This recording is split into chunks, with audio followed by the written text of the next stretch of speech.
Bonjour tout le monde, bienvenue dans le Kick Parade 163, salut Swan. Bonjour Arwan, bonjour à toutes et à tous. Et avant de commencer les 10 jeux les plus backés sur les sites de sociofinancement et les nouveautés, petite annonce personnelle, c'est un pote qui organise ça donc je lui fais un petit peu de pub. Ça se passe le dimanche 27 octobre à Beson, c'est dans le 95. Et bien c'est un tournoi de jeux de figurines. Si vous aimez pousser de la figurine, vous avez un petit tournoi. Il y a Warhammer 40 000, il y a du Conquest, il y a du Marvel Crisis Protocol et du Star Wars Shatterpoint. Donc il y a quand même le choix en termes d'univers. Et voilà, donc je vous mets les infos à l'écran en ce moment. Il y a le petit QR code, vous pouvez suivre les infos. Et voilà, éclatez-vous bien à pousser de la figue le dimanche 27 octobre. Bon, les 10 premiers de Kick Parade. Alors on va commencer par la 10e position, ce n'est pas un scoop, avec Moon Bunny, a board game inspired by Moon Festival Folklore. Ce sont les tout derniers jours de ce jeu, il en est à 115 000 euros, 2245. Vous déplacez un petit lapin sur la lune pour essayer de choper des ingrédients afin de faire votre... C'est quoi, c'est les mooncakes, c'est ça? Le mooncake, oui, qui est Ouais. un gâteau traditionnel chinois. Ce jeu a pas mal plu. Il n'a pas percé les plafonds, enfin bon, il a fait le job. Et on le reverra plus la semaine prochaine. Non, effectivement, il s'arrête. Bon, il aura fait une belle campagne, mais bon, on est encore sur les sites de sociofinancement. Alors, vous verrez, il y a de belles campagnes, mais on n'est pas encore, ils n'ont pas encore mis la machinerie à fond. Donc, on va dire par rapport à ce qu'on voit d'habitude dans Kick Parade, c'est pas non plus des scores qui sont mirobolants. Mais en tout cas, ce qui est sûr, c'est qu'il a su trouver son public. Ils ont été quand même actifs au départ, mais finalement, j'ai senti que la campagne s'était un petit peu essoufflée par la suite. On voit, il n'y a pas beaucoup Non. d'actu, pas beaucoup de commentaires. Puis même au niveau du nombre de contributeurs, on est sur des chiffres qui stagnent depuis un petit moment. Donc peut-être que là, ils ont peut-être opté sur une campagne un peu longue. Ça méritait peut-être un peu plus de suivi. Ouais, oui. Mais en tout cas, le jeu va se faire. Techniquement, ça devrait pas poser de problème. Oui, il a eu une grosse descente dans le classement d'ailleurs par rapport à la semaine dernière. Allez, on passe à la 9e position, c'est Lands of Galzir. Alors, petite baisse aussi pour cette extension du jeu Lands of Galzir, dans lequel vous allez parcourir un monde ouvert. Vous allez être un animal évidemment savant, et c'est un jeu d'aventure avec beaucoup de cartes. Vous allez aller sur des endroits qui vont vous apporter des quêtes, des compagnons, des trésors, etc. Donc un jeu d'aventure et d'exploration, mais plutôt en mode chill, hein. On l'avait vu, d'ailleurs on a eu un commentaire qui nous indiquait que il aimait beaucoup le jeu parce que justement c'était un jeu où il se passait toujours quelque chose, mais c'était pas forcément en mode urgence ou en mode panique. Voilà. Petite précision, donc le jeu avait été traduit en français par le passé, il avait même été vendu en boutique, mais certains d'entre vous nous l'ont noté la semaine dernière, et du coup on relaie l'information parce que c'est une information qui est quand même assez intéressante. Il faut savoir que Tutometos Game, donc, qui s'est occupé de la localisation en français du jeu de base, ont d'ores et déjà indiqué qu'ils ne feraient pas la traduction de cette extension. Yes. Voilà. Donc Ouais, a priori, ça ne se fera pas. Ça peut aussi s'expliquer parce que la réception du jeu avait été quand même assez froide, parce que c'était dû en fait à une traduction relativement mauvaise, malheureusement, qui rendait le jeu quasiment injouable. Il avait fallu qu'ils apportent des packs correctifs. Bon, finalement, ils avaient fait... Mais je pense qu'ils ont perdu beaucoup d'argent. Et donc voilà, là, ils ont d'ores et déjà annoncé que... En tout cas, si localisation française, il devrait se faire, ça ne passerait pas par eux. Donc autant dire que pour l'instant, ça sent pas très bon là-dessus. Allez, 8ème place, One Deck Dungeon. On l'a oublié celui-là depuis le temps. Il est là encore 10 jours, mec. Il sera encore là la semaine prochaine. 210 000 euros, 2736 backers. Le One Deck, nouveau One Deck Dungeon sur BackerKit. C'est de la précommande. 4ème extension standalone pour ce Dungeon Crawler avec carte et distribution de dés qui est assez connu. Vous le trouvez en boutique, les 3 autres moutures, avec une big box pour ranger tout ça. Bon, c'est pas vraiment une campagne, il y a un petit peu stratch goal, je crois. Mais bon. Ça avance petit à petit, mais effectivement, oui, ils étaient quand même partis sur des stretch goals avec des paliers assez espacés en termes de participation. Hmm. Donc voilà, ils y sont allés tranquillement. Après, pareil, la page, elle se met pas très bien à jour en fait. Et encore une fois, se pose toujours la question de pourquoi faire une campagne aussi longue si c'est pour lâcher l'affaire sur la communication et le suivi et les retours. Bah ouais. Dans ce cas-là, autant partir, surtout quand on a une licence telle que celle-ci, qui est déjà bien installée. Hmm. Peut-être qu'une campagne plus courte aurait été. Oui, parce que le jeu il stagne hein, au niveau Oui. des contributeurs. Alors. Septième place, c'est March of the Ants. Donc c'est le jeu 4X dans lequel vous allez eh bien, gérer votre fourmilière. Donc c'est tiré d'un jeu de 2015 qui a été repensé par Tim Eisner. Voilà, repensé dans le design, repensé dans les règles pour un peu épouser la nouveauté, hein, la modernité. Donc voilà, donc jeu 4X, vraiment 4X hein, avec des fourmis. Vous pouvez étendre votre territoire, vous allez gérer vos ressources, vous allez faire évoluer vos fourmis, ça nous avait particulièrement plu, à savoir que vos fourmis sont divisées en trois, hein. Vous avez la tête, le corps et l'abdomen, voilà, et vous pouvez changer les cartes, donc la couleur et les aptitudes évidemment de votre fourmi sur ces trois parties du corps, et donc il y a beaucoup de possibilités. Il y a des cartes événements, voilà, j'aime beaucoup les tuiles aussi qui font... c'est que c'est un jardin en fait. Hein. Et le but c'est de contrôler The Great Tunnel, le grand tunnel. Et donc voilà, donc jeu 4X sur la gestion d'une fourmilière. C'est une très bonne idée. Ça a l'air de bien marcher, c'est joli visuellement. Et ça m'étonne pas qu'il marche. Il en a 173 400 €, 2986 contributeurs et reste 20 jours. Alors, à préciser quand même que le jeu avait été ressorti, on le précisait la semaine dernière, il n'y a pas si longtemps. Donc là, ils ont vraiment décidé de complètement revoir le jeu, de retravailler les illustrations, de retravailler des mécaniques de gameplay, de retravailler le solo. Si vous voulez, il y a un article sur BGG qui fait un petit peu un récapitulatif de toutes les modifications qu'apporte ce nouveau jeu. Pour celles et ceux qui avaient déjà pledgé l'ancien, bon, il faut savoir que le pack d'upgrade est présenté uniquement sous format digital, ce qui est un petit peu dommage. Je vois pas ce qu'il en aurait coûté de faire un petit pack d'upgrade un peu moins cher. Et l'autre précision, c'est que si jamais vous souhaitez racheter le jeu, mais que vous aviez déjà participé par le passé, vous avez une réduction de 20%, sachant que cette réduction, attention c'est important, ne s'applique pas sur les frais de port. Voilà. Les frais de port, vous les paierez normalement. Donc, bon, le geste est appréciable. C'est clair que là, on est presque sur un nouveau jeu, hein, honnêtement. Mais il y a quand même cette espèce de campagne d'entre-deux qui, je trouve, nuit un petit peu à la démarche générale. Parce que j'imagine que quand on a pledgé le jeu il y a 1 an et demi, bon, même si on l'adore et que là, clairement, les nouveautés ont l'air assez intéressantes, il faut quand même repayer un jeu complet. Et du coup, on a un ancien jeu qui est presque devenu vétuste et limite, c'est direction la poubelle. Ouais, C'est ouais. un peu dommage C'est un peu dommage. comme gestion du truc. C'est vrai qu'un petit pack d'upgrade aurait peut-être été appréciable. 6ème place, Stack Cats, The World's Most Adorable Cat Stacking Game. Donc c'est ce jeu où on empile les chats et puis selon les formes qu'on fait, on fait des points. 128 000 €, 3102 contributeurs, et encore pour 20 jours. Bon, ouais, c'est plus un jeu d'adresse hein, qu'un jeu de société ou un jeu de plateau. Voilà. Mais il y a des chats, on peut pas lutter. Voilà. C'est ça. Ensuite, qu'est-ce qu'on a en 5ème place? Ah bah ça c'est une nouveauté par contre. Dark Tomb, The Ice Chasers. Alors ça c'est un petit dungeon crawler qui tient dans une boîte. Vous avez un dé de 20, des petits cubes d'état et des petites cartes qui symbolisent le donjon. On l'avait déjà vu ça, hein, je m'en rappelle. Hein, c'est la suite d'un autre jeu, donc c'est une gamme en fait. Hein. Et là, il est déjà 88 000 €, 3213 contributeurs. Il est là pour un mois. Il pète les plombs là sur les longueurs de campagne en ce moment. Mais c'est ouf quoi.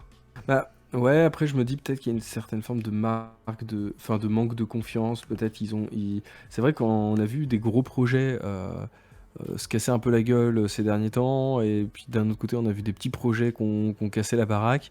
D'ailleurs vous verrez dans les nouveautés qu'on a des exemples pour montrer que des projets qui sur le papier avaient tout pour réussir, finalement c'est un peu des semi-échecs.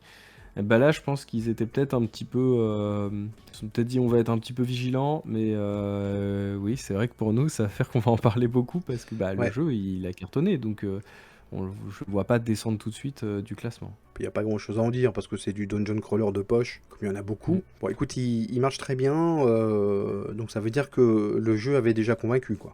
Hein, Oui. les fans sont C revenus, c'est plutôt bon signe pour la qualité du jeu. mmh. Voilà et puis il faut savoir que, bizarrement, ils se sont quand même un peu, on va dire cassé la tête pour le design. Je trouve que notamment les dessins des personnages, et des monstres marchent plutôt bien. Le côté un petit peu dungeon crawler très épuré, je le trouve un peu triste, mais j'imagine que compte tenu de la taille des cartes, ils ont dû vouloir, enfin, ils ont sûrement voulu favoriser, Ouais, heu, on va dire la lecture, les infos, ouais. et l'ergonomie visuelle. Mais c'est vrai que ça fait un petit peu terne. Par contre, voilà, dès qu'il s'agit d'un petit peu de dessin, d'illustration, je trouve que c'est plutôt joli. Quatrième place, bah ça aussi c'est un nouveau truc, c'est un jeu d'ambiance, beaucoup de petits jeux qui cartonnent, hein, qui s'appelle Publish or Perish. Donc jeu très très sobre, pas très beau, il en a 159 000 euros, 3737 contributeurs, et il est là aussi pour un mois quoi. La vache. Donc là il va falloir eh bien publier des papiers scientifiques. Enfin c'est comme ça que je le comprends. Donc celui qui publie le plus de papiers va gagner, avec un petit côté un peu absurde, je crois, dans les articles. Oui, et surtout toute une gestion de cartes pour savoir l'objectif, voilà, c'est de publier vos papiers avant que quelqu'un ne le fasse avant vous ou s'empare de vos travaux.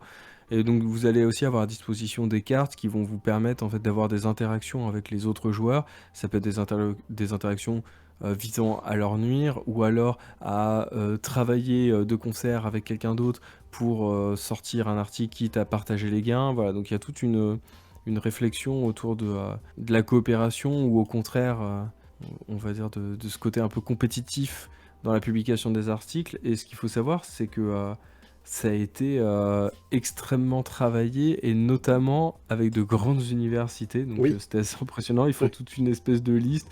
Donc voilà, vous avez Princeton, vous avez Maastricht, vous avez Stanford. En fait, c'est tous les Voilà. étudiants qui back. Hein. Ouais, c'est ça. Il a fait le tour de Harvard, toutes les ouais, c'est ça. universités pour tester le jeu. Maintenant, c'est tous les étudiants qui Mm, back le jeu, en fait. C'est c'est pour ça ça. qu'il cartonne. Mm. Mais bon. Voilà. En tout cas, il s'adresse visiblement à un public un peu de niche et ce public a répondu plutôt favorablement. Ouais, carrément, carrément. Bon, avant de passer aux trois premiers de la semaine, ben, des tours par les nouveautés, il y en a beaucoup, beaucoup, beaucoup, donc on a déjà fait une sélection. Alors je voulais quand même parler en premier de Epireia, qui est un jeu français, monsieur. Parce qu'on a fait une vidéo officielle pour la page Kickstarter. Euh, voilà, le Troll Savant a collaboré à cette page. Et c'est un jeu dans lequel vous allez essayer eh bien d'asseoir votre domination sur la Grèce antique. Vous allez incarner une cité grecque. Et vous allez envoyer vos émissaires dans les autres empires pour avoir des ressources. Donc un peu autour de la Méditerranée. Vous pouvez aussi mettre d'autres cités grecques dans votre poche. Et le jeu est en deux grandes phases. Vous avez donc toute cette phase de gestion. Vous allez construire des temples. Vous allez aussi pouvoir obtenir des personnages uniques, hein, qui sont des personnages historiques de l'époque. Et la deuxième phase, c'est une grande bataille, voilà, entre les concurrents. Et évidemment, le vainqueur de cette grande bataille aura la domination de la Grèce. Autre particularité, c'est que en fait, vous êtes toujours divisé en deux factions, que on joue à 2, 3, 4. Donc il va falloir collaborer, jouer en équipe. Voilà, donc c'est une équipe contre une autre. Et je trouve le jeu assez original, et dans sa gestion de ressources, et dans son design. Je trouve que le jeu est vraiment intéressant. Nous, on a eu le proto, hein, qui était vraiment un proto. Enfin, c'était un beau proto, mais ouais, que c'était pas du tout la version finale. Je vous mets le lien en haut à droite.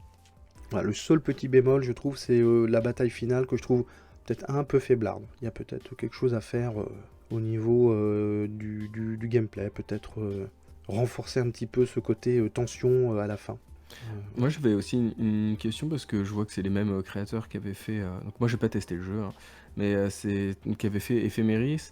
Que celui-ci, je l'avais testé et effectivement, ils ont ce style très un peu clair-obscur, ultra épuré, voilà. Ouais, Mais en tout cas sur Éphéméris, je trouvais qu'à la fin, ça rendait quand même la lecture un peu difficile. Et c'est bah vrai que ouais. quand là, je vois des plateaux pion blanc sur fond blanc, Mm. avec derrière ouais, une espèce de carte noire, mais aussi avec des pions noirs, etc., ça me semble parfois, en tout cas de loin, ça me semble pas toujours super lisible en réalité. Toi qui as eu le proto sous Oui, les oui, yeux, bah, t'en as le pensé quoi? plateau, bah alors, autant les plateaux personnels, moi je n'ai pas trouvé de problème. Autant le plateau de la carte de la Grèce, je trouve que parfois c'est écrit un peu petit. Des fois il y a des problèmes de lecture. Voilà. Donc, je pense que c'est pareil. Il faudrait un peu modifier ça pour effectivement que la carte soit plus lisible et instinctive. Je pense que ça va être fait, hein. Très sincèrement. Ils vont avoir des retours. Enfin, en tout cas, nous on leur fait déjà. Voilà, il faut agrandir les noms sur la carte du plateau principal parce que c'est pas toujours facilement lisible. Voilà, mais sinon c'est un jeu de civ et de prise de territoire qui est assez cool, quoi. Voilà. Et assez original. Et très historique. Hein, il y a pas du tout de... C'est pas du tout la Grèce mythologique. Hein. Ne vous attendez, c'est pas Cyclade. C'est vraiment historique. Et donc ça c'est sur Kickstarter. Le jeu est déjà financé. Hein. Ils en sont à 413 contributeurs. Et il reste 13 jours. On passe... Est-ce que tu veux nous parler de Ludos Africa?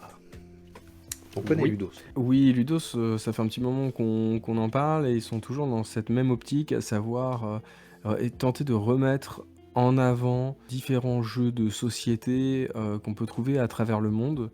Donc on les avait déjà vus dans des précédentes campagnes où ils cherchaient à mettre en avant des jeux par zone géographique. Donc on en avait un notamment qui était basé sur l'Asie. On a vu qu'ils avaient fait ça avec un jeu népalais. Et là, après l'Asie, lors de la campagne, ils avaient annoncé qu'ils allaient essayer de tenter de faire la même campagne par continent. Et donc là, cette fois-ci, c'est autour de l'Afrique. Donc ils vont proposer différents jeux que vous pouvez acheter ensemble ou séparément.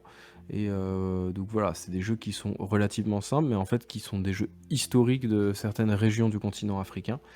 Et voilà, la proposition, c'est d'en avoir une version embellie, agrémentée de textes pour contextualiser l'histoire des jeux, et tout ça offert dans un style toujours extrêmement coloré, très carton tissu, jeton en bois. Hmm. Donc voilà, le résultat est vraiment chouette. C'est Et du bon bout. derrière, il faut savoir que, en tout cas sur le papier, ils mettent vraiment en avant l'idée que la plupart des fonds qui seront collectés par cette campagne aura aussi pour objectif de revenir sur les territoires qui ont inspiré les jeux pour les aider à construire des écoles, à creuser des puits, à donner, voilà, donner de l'aide. Donc ils ont un peu abandonné ce financement qu'ils avaient eu tout au début, qui était donner la somme que vous voulez. Ouais. L'objectif, c'était de faire vivre un jeu qui allait disparaître. Là, c'est un peu moins cette démarche-là. Et en même temps, je peux comprendre, je trouve qu'elle est peut-être un peu plus sécurisée. C'est de dire, bah, ok, on met un prix sur le jeu, mais cet argent, il n'a pas forcément vocation à nous rendre riches. Ça sert à la production d'une part, et derrière à aller aider d'autres gens. Donc, bon, voilà, sur le papier, c'est toujours chouette. Et puis, bon, ça reste de très beaux jeux. Et il est au pied du top 10, hein, avec 2028 Mm. contributeurs. Toujours sur Kickstarter, alors rapidement, Railroad Tiles. Est-ce que tu te souviens de ce Roll and Write? Il y a tellement Absolument eu. pas. Il y en a tellement. Je suis honnête. Donc Je suis c'était... honnête. Oui, bah, t'as raison. C'était un Roll and Write où tu devais connecter des rails aux villes, voilà, aux clients. Bon, c'est un truc de train, en fait, hein, pour résumer. Et ben ça y est, ils en ont fait un jeu de plateau. Donc ça y est, ça commence. Les jeux de plateau adaptés des Roll and Write. Est-ce que ça va être une nouvelle vague? Je n'en sais rien, on verra. Mais il marche pas mal, hein, 1941 contributeurs, ça marche pas mal. Donc voilà, donc Redwood Ties, si vous aviez aimé le Roll and Write, voici le jeu de plateau. Alors ensuite, un petit jeu sur la nature, c'est très très très très à la mode, qui s'appelle Aspens. Je sais pas si tu l'avais repéré aussi. Je l'avais vu en effet. Donc dans Aspens, il va falloir planter vos arbres. Voilà, vous allez faire grossir une forêt sur un plateau et les conditions de pousse de vos arbres vont changer selon l'orientation du soleil. Et là, ça me rappelle mais carrément un jeu que j'ai, qui s'appelle Photosynthesis, parce que c'était exactement le même principe. Donc j'ai l'impression de voir Photosynthesis avec du matériel un peu plus simple en fait. Voilà. Mhm. En tout cas, ça marchait très bien dans Photosynthesis, c'était très chouette. Il fallait calculer selon comment va être le soleil le tour d'après pour savoir comment tu vas planter ton arbre, parce que ça faisait de l'ombre sur l'autre, donc le soleil... Alors je sais pas si là il y a le même système d'arbres plus grands qui font de l'ombre sur les arbres plus petits, donc ça... J'imagine qu'ils ont dû le faire Ouais, aussi. mais c'est surtout basé sur le soleil et le vent. Ils ont vraiment dit que c'était sur le jeu de base, parce qu'il faut savoir aussi qu'ils proposent une extension Oui, avec cette fois-ci un côté un peu plus magique. fantastique, Hein. ouais. Donc voilà, Aspen, bon, c'est les thèmes de la nature, c'est très à la mode, ça marche très bien. Bon, écoute, ça a l'air joli, hein, ceci dit. Lui, c'est pareil, il marche pas mal, hein, 1869 contributeurs. Alors, il en reste 2 sur Kickstarter avant qu'on passe sur GameFound. On vous avait dit qu'il y avait beaucoup de nouveautés. Avec un autre jeu un peu mimi, qui s'appelle Humber Leaf. Et oui, c'est un jeu donc vraiment dans la vague de ce qui se fait un peu Ah les ouais. jeux, ce qu'on qualifie presque des jeux automnals. Chaque automne, ils nous sortent un petit jeu comme ça. Et donc, Petit. oui, petit dans le sens petit mignon, Ah oui, voilà. c'est ça. Oui, parce que l'idée, c'est que là, vous allez devoir, à base de cartes et de placement d'ouvriers, vous allez avoir différents héros anthropomorphes. Et l'idée, c'est de rebâtir votre ville sur une zone un peu dévastée.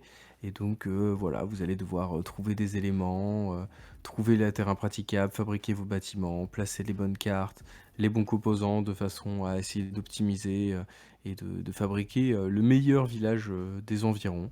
Donc, on est C'est vraiment dans ce qu'on a pu voir ces derniers c'est temps, ça. mais avec une touche peut-être un peu plus heroic fantasy dans Mm. celle-ci. Un peu moins cocooning, un peu plus heroic fantasy, mais on a toujours cette, voilà, cette C'est vraiment vague un impressionnant, petit hein. peu mignonne. Et là, on retrouve beaucoup de choses qui ont déjà été faites avant. Le côté évidemment anthropomorphe avec de Everdell. Il y a aussi beaucoup de jeux où on doit reconstruire, hein, après Oui, ou c'est vrai, comme le début c'est d'une vrai, c'est nouvelle vrai. ère. Je sais pas s'il y a un message. Et alors au niveau du Ouais, matériel, il y a aussi quelque chose qui se fait énormément depuis quelques temps. C'est des boosters. Ça doit oui, être c'est vrai. à cause des TCG, du triomphe des TCG depuis 2 ans. Il y a de plus en plus de boosters de cartes que vous allez ouvrir dans vos plateaux de jeu, dans vos boîtes de jeu, pardon. Qui se faisait pas trop avant, quoi, hein. Ouais, là, il y en a, par exemple. Il y a des boosters à ouvrir avec des nouvelles cartes pour votre héros. Voilà, donc c'est marrant. C'est aussi à la mode. Ça devient à la mode d'avoir des boosters un peu façon Ouais, TCG dans la boîte de c'est jeu. ça, et puis ça rajoute un petit côté, enfin, qu'on pouvait avoir un peu avant sur les Legacy, mais Ouais, c'est sans ça. destruction de matériel. Enfin, c'est une espèce de, enfin, c'est un peu l'héritier du côté un peu Legacy. Hmm. Mais voilà, on retrouve. Enfin, même moi, je me rappelle, j'avais eu Creatures Comfort. Je trouve qu'on est un petit peu Oui, oui, dans la complètement. même vague. Et il faut savoir que c'était les mecs qui avaient fait aussi Isle of Cats. Oui, Voilà, qui avait c'est les cartonné. mêmes. Ouais, c'est les mêmes Hmm. créateurs. Voilà. Yes. Alors, dernier jeu sur Kickstarter, qui est une demi-gaufrade, Ouais, je suis un peu eh d'accord. bien c'est Rayman, The Board Game. Rayman avec un petit air entouré, pour nous indiquer que Ouais. tout cela est super sous copyright. Donc Rayman, c'est un jeu vidéo créé par Ubisoft. C'est un jeu français, à la base, Exactement. qui date de, est-ce que tu sais, De 95. quoi ouais, tu dirais 95? Non, ou Bah, tu c'est affirmes ce que j'ai vu. 95. Hein? D'accord. Oui, oui, ok. Je sais pas Bon, si je te t'es fais d'accord. confiance. Ouais, j'ai Ouais, vu je que te fais le confiance. premier était sorti en 95. Moi, ça n'a jamais été trop Mais ma came, les là, jeux de plateforme. Mais là, en plus, ils adaptent pas tant les jeux de Michel Ancel des années 90-2000, mais ils partent plus sur le renouveau du personnage qu'ils avaient fait un petit peu après l'ère des lapins crétins, parce que oui, il faut savoir que les lapins crétins, là-bas, ce sont des personnages secondaires de l'univers de Rayman, Mmh. qui ont pris le dessus derrière. Ils avaient fait un peu, ils avaient un peu, enfin, volé la vedette au personnage qui était un peu tombé dans les abîmes, et ils étaient revenus avec 2 jeux qui s'appelaient Rayman Origins et Rayman Legends, avec ce côté un peu cartoon dessiné. Et donc là, clairement, on est sur une adaptation du Rayman Legends, donc qui est le dernier jeu en date à être sorti autour du personnage. Mais ouais, un peu semi-gaufrade. Alors je pense que il y a plusieurs explications à ça. La première, je pense que c'est l'éditeur qui est Fayos Game, à savoir c'était eux qui avaient aussi proposé Vampire the Masquerade Oui, Chapters. il y a eu des problèmes. Voilà, il y a eu des problèmes, il y a des gens qui leur ont pas tellement pardonné. On sait que déjà, même la seconde campagne, même si le jeu avait quand même eu un certain succès, il y a quand même une petite vague de détracteurs et de gens un peu déçus. Et puis l'autre, c'est que en termes de gameplay, Bah, ça a l'air très limité quand même. ouais, C'est une puis espèce de course. ouais, c'est ça, c'est une course où en gros vous allez placer des cartes devant vous, ces cartes vont vous donner vos capacités pour ce tour-là. Est-ce que vous pouvez avancer 3 cases? Est-ce que vous pouvez sauter? Est-ce que vous pouvez sprinter? Est-ce que vous pouvez embêter un de vos adversaires? Donc Ouais. voilà, en gros, vous allez faire bouger les personnages là-dessus. J'ai envie de dire au C'est secours, quoi. pas... Ouais, c'est pas très... C'est pas Non, très après, excitant, hein. les figurines par contre sont très très belles. Ah oui, ça. Bah, t'achètes le jeu pour les Ça, figurines, voilà. hein. C'est des Oui, c'est un figurines peu ça. pré-peintes, Mm. et c'est vrai qu'elles sont classe. Ah ouais, elles T'as même une elles sont option franchement réussies. version grande. Bon, Et c'est qui du coup carrément des doivent pas jouets, hein. trop. Oui, qui Enfin, doivent c'est des moins figurines. passer sur le plateau du coup, je sais pas trop. Ouais, j'en sais rien. Mais elles sont très très belles. Ouais, ça c'est là-dessus, il n'y a pas à discuter, c'est une grande réussite. Après le reste, et puis est-ce que Rayman, tu vois, c'est encore dans les discussions. Toi, j'ai l'impression que c'est un peu oublié comme truc, quoi. Ah, il C'est est peut-être toujours moi, un hein, je petit sais peu pas, là. hein. Je pense qu'il y a beaucoup de gens qui attendent un retour du personnage. Il a quand même son lot de fans, surtout en France, parce que voilà, comme tu le disais, c'est une création française. Hmm. Si, il fait quand même un peu partie des personnages Ouais, très connus du jeu vidéo. Je sais qu'il y avait notamment une très très forte attente de l'arrivée du personnage dans Super Smash Bros. Ce qui n'a pas eu lieu, mais je sais que c'était un des personnages où il y avait le plus de rumeurs et les gens avaient l'air d'accord, vraiment excités à cette idée. d'accord. Mais je pense que le problème, c'est qu'il est quand même déjà assez absent du côté un peu jeu vidéo, et je pense que les gens ils sont plus dans l'attente d'un nouveau jeu vidéo Rayman plutôt Hmm. qu'une adaptation en jeu de plateau. Hmm. Bon, en tout cas, ça marche pas très bien. Ils en sont à 1100 Non. contributeurs. Alors pour eux, le jeu est financé. Moi, j'ai un peu des doutes parce que sans les figurines, peut-être, parce que le reste du matériel est très simple, hein, faut le dire, hein. Les cartes sont pas très C'est vrai. belles, bon. Mais avec les figurines là, c'est quand même des figurines pré-peintes, elles sont belles. Non, je sais pas. Bon, bref, mais en tout cas, bon voilà, je pense qu'il s'attendait à beaucoup mieux. Et il est là pour 19 jours, mais je sais même pas s'il rentrera dans le top 10, hein, très sincèrement. Même pas sûr. On finit avec 2 nouveautés sur GameFound. On vous avait dit qu'il y en avait beaucoup, hein. On essaye de faire concis, mais bon. Sur GameFound, on a donc Dinogenics New Arrivals. Donc c'est une extension pour Dinogenics. Qu'est-ce que c'est Dinogenics? Bah c'est Jurassic Park, hein. Oui, c'est ce que j'allais dire. Quoi? Des dinosaures? Un parc? Mais c'est vraiment du jamais vu. Alors, as-tu joué déjà à Dinogenics? Alors, non, mais avant que tu nous en dises un petit peu plus, Ouais. je redis ce que je dis à chaque fois. Je trouve ça un peu dommage que les dinosaures dans le jeu de plateau soient vraiment cantonnés à jeu de parc. Voilà. Oui, bah oui. Oui, c'est un peu... bah c'est... Ouais, c'est... Jurassic Park est tellement culturellement écrasant qu'on a du mal à sortir de cette évidence, en fait. Mais en tout cas, le jeu en lui-même est vachement bien. Je l'avais un peu essayé. J'avais fait quelques tours dans un salon. Voilà, l'animateur m'avait bien expliqué en détail. Rien que pour expliquer, ça avait déjà duré une bonne demi-heure, parce que c'est très très velu, hein. C'est du jeu expert, hein. C'est vraiment de la gestion de parc, mais vraiment. T'as toute la recherche avec l'ADN, il faut que tu t'organises tes parcours avec les touristes. Enfin voilà, c'est vraiment un tycoon de parc d'attractions. Et c'est un gros jeu, quoi. Et donc là, il y a une extension, évidemment. Une extension. Alors, New Arrivals, je crois qu'il y a des nouveaux dinosaures. Qu'est-ce qu'on a encore?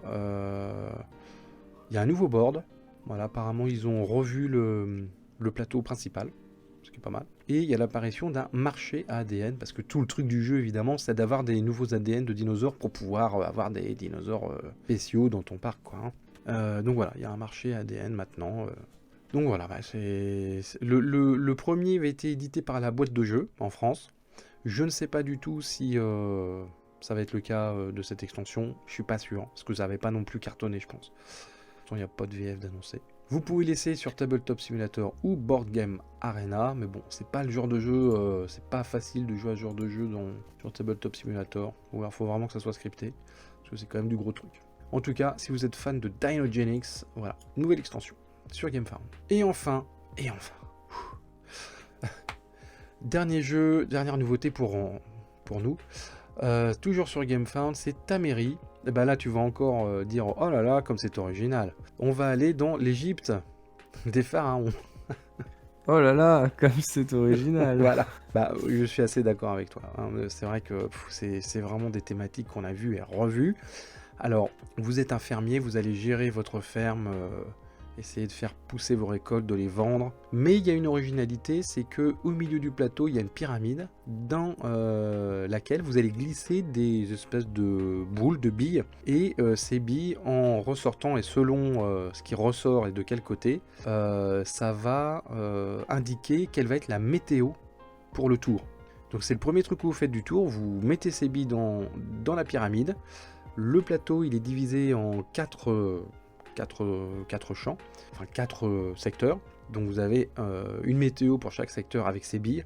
Et après, vous allez faire vos actions. Donc c'est tout le truc, c'est réagir selon la météo. Comme un bon fermier, comme un bon agriculteur. On s'adapte à la météo. Et donc voilà, c'est vraiment l'originalité pour moi du truc. Sinon, le reste, bon, voilà, c'est du déjà vu. Hein. Voilà. Et il marche oui. 566 contributeurs. Voilà. Ok.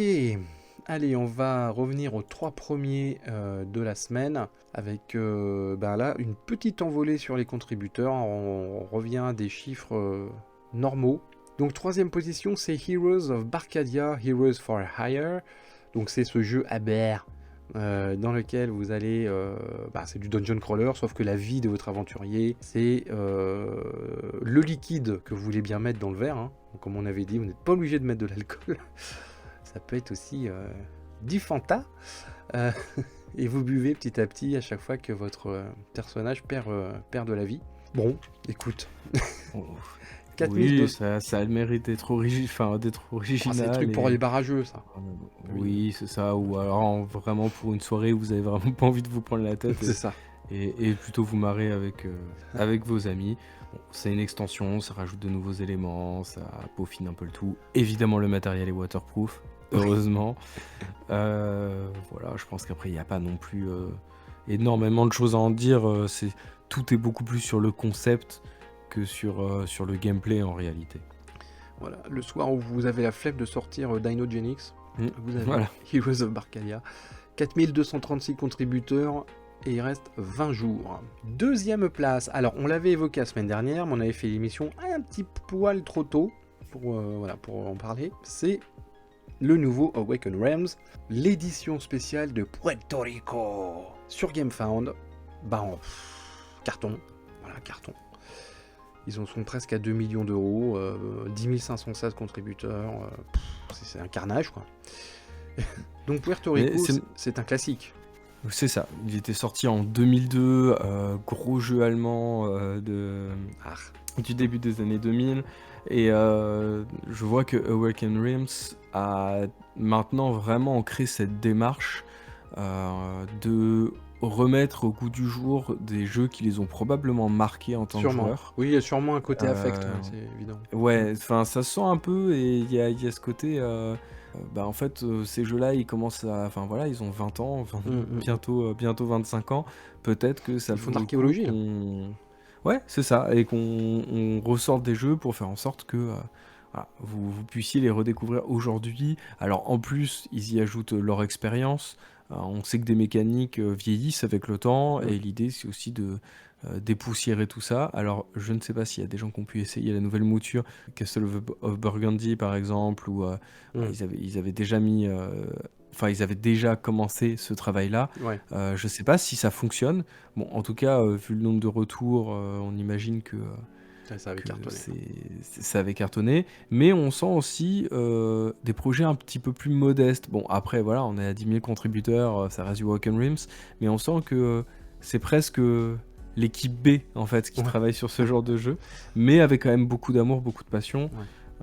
Voilà. Après, moi, je n'ai jamais testé le jeu de base, donc je saurais pas tant vous dire Bah ouais, si ouais, moi non plus, en les fait. nouveautés sont vraiment à Bah ouais, la hauteur. il faudrait Là, il nous voir ça dans faudrait le des détail. experts, là. Ouais, ouais, Ouais. c'est ça. Bon, par contre, bon, évidemment, cosmétiquement parlant, les mecs ils se sont rien refusés, quoi. Oui. Vous avez des buildings en figurines, des bateaux, les petites caisses avec les vivres à l'intérieur.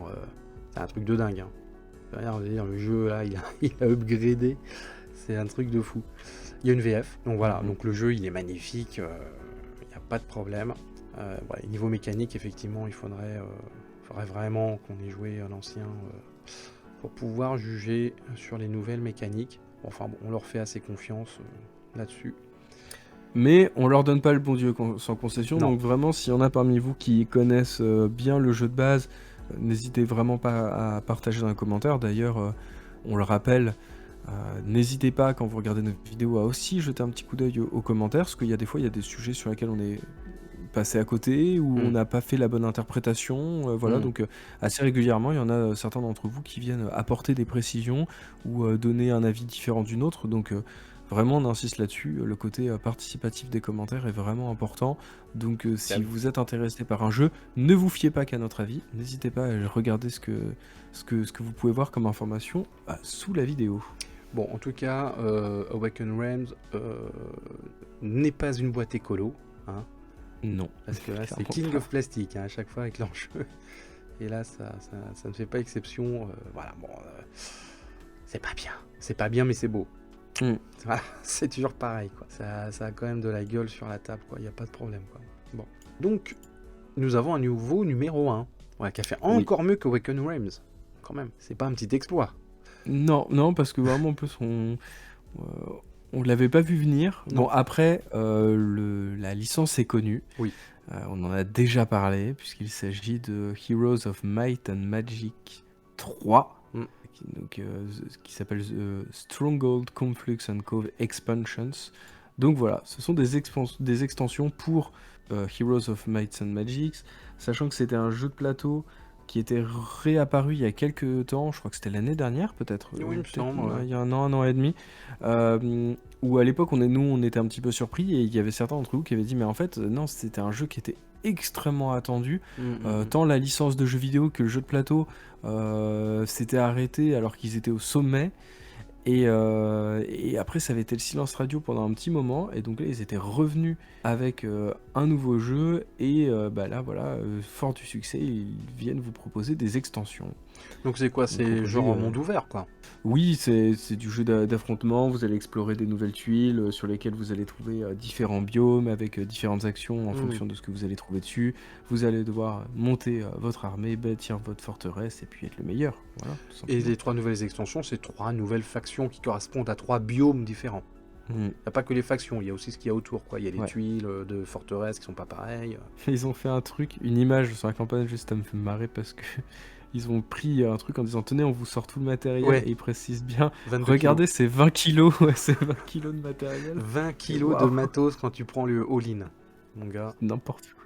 C'est n'importe quoi. Ah là, t'as de quoi. Je pense que t'as de quoi jouer. Hein. Ouais. Est-ce que t'as de quoi ranger? Je sais pas. Mais en tout cas, t'as de quoi jouer. Ouais. Sachant que le jeu est traduit en français, Ouais. donc voilà, si vous êtes des grands fans, ou des grands malades, n'hésitez pas, ou des grands malades. Mais voilà, donc en gros, comme tu le disais, toutes ces extensions, nouveaux héros, nouveaux biomes, nouvelles créatures, des cartes, des artefacts, voilà. On n'est pas trop, en tout cas, non, j'allais dire que c'était pas des expansions qui changeaient beaucoup de choses, mais en même temps, comme le jeu est tellement axé sur ses personnages et sur les lieux, en fait, c'est beaucoup de rejouabilité, donc voilà.